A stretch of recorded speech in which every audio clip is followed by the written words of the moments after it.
हमारे पूज्य गुरुदेव भक्तमाली जी कहते थे कि अपने को लोग राम भक्त कृष्ण भक्त तो मानते हैं, वो कहते भी हैं हम रामदास हैं, हम कृष्णदास हैं, हम माधव दास हैं, हम गोविंद दास हैं, और पिता माता को फूटी आंख नहीं देखते हैं, वृद्ध पिता माता की सेवा नहीं करना चाहते हैं।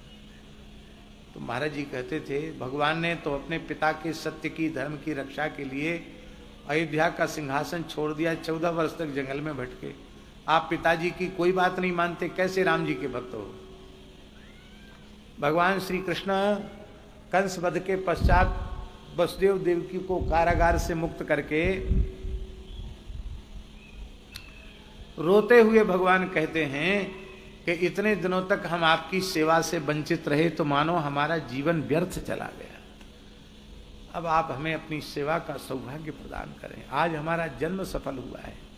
तो भगवान यहां तक कह देते हैं श्री कृष्ण बलराम कि सर्वार्थ संभवो देहो जनिता पोषितो यतः पुरुषार्थ चतुष्टय धर्म अर्थ काम मोक्ष, चारों पुरुषार्थों की सिद्धि कराने वाला शरीर माता पिता की कृपा से मिलता है। जिससे भगवत सेवा भगवत भक्ति की जाती है वह शरीर माता पिता की कृपा से मिलता है। जनिता, उन्होंने शरीर को उत्पन्न किया है, और केवल उत्पन्न नहीं किया, पोषिता, पालन पोषण भी किया है। तो पित्रोह मर्त्य शता, कहते हैं ऐसे पिता माता की सेवा पुत्र सैकड़ों वर्षों तक करे तो भी वो अपने पिता माता के उपकार के ऋण से उपकार से उर्ण नहीं हो सकता है। आप लोगों में से काशी कौन कौन गया?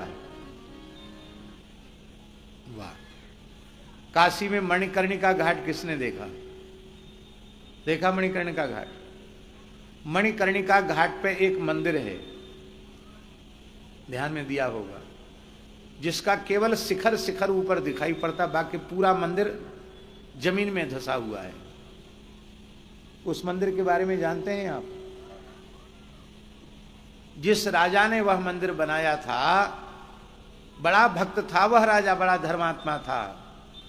तो माता पिता के ऋण से मुक्त होने के लिए उसने मंदिर प्रतिष्ठा का संकल्प किया कि मातृ पितृ ऋण मुक्ति अर्थम एतन मंदिर से प्रतिष्ठा अहं करिष्ये।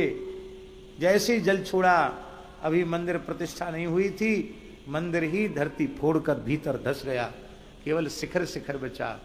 दुनिया का कोई भी शुभ कर्म माता पिता के ऋण से उर्ण नहीं कर सकता है। इसलिए संतान का सर्वोपरि धर्म है अपने पिता माता की श्रद्धा पूर्वक सेवा करना। अब आप लोग एक प्रश्न कर सकते हैं कि तुम तो बाबा जी हो, हमको बता रहे हो अपने मैया बाप की सेवा करनी चाहिए, और तुम बचपन में भी घर द्वार छोड़ के बाबा जी है गए, तुमने मैया बाप की सेवा नहीं करी। कोई सोच सकता है कि नहीं? कर सकता है, कहने पे किसी पर प्रतिबंध नहीं है। पुत्र किसको कहते हैं? बहुत ध्यान से ये बात समझनी चाहिए। पुत्र शब्द का अर्थ है नरक। पुत माने नरक और त्रा माने त्राण।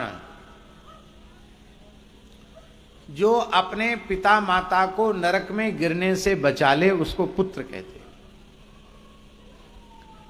इसलिए जो भाग्यशाली संस्कारी जीव गृह त्याग करके साधु बन जाते हैं, सन्यासी हो जाते हैं और ईमानदारी से भगवत सेवा में भजन में लग जाते हैं, उनके भजन से केवल जन्मदाता पिता माता का नहीं, न जाने कितनी पीढ़ियों का उद्धार हो जाता है। इसलिए वह भी माता पिता की सेवा ही है। लेकिन एक बात हम और अपनी ओर से बोल रहे हैं, किसी विरक्त साधु के जीवन में भी ऐसी परिस्थिति आ जाए कि उनके पिता माता की घोर उपेक्षा हो जाए और उनकी वृद्धावस्था में कोई सेवा करने वाला नहीं है, तो पुत्र चाहे जितना बड़ा विरक्त साधु महात्मा क्यों न हो, अपने पिता की अंतिम श्वास तक अत्यंत भावपूर्वक सेवा करनी चाहिए। पिता माता की सेवा से कभी विमुख नहीं होना चाहिए, क्योंकि पिता माता से जिस शरीर से हम भगवत सेवा कर रहे हैं, दो चार भूले भटके माला फेर रहे हैं, वो शरीर पिता माता की कृपा से मिला है। मातृ पितृ भक्ति की बड़ी महिमा है, उसका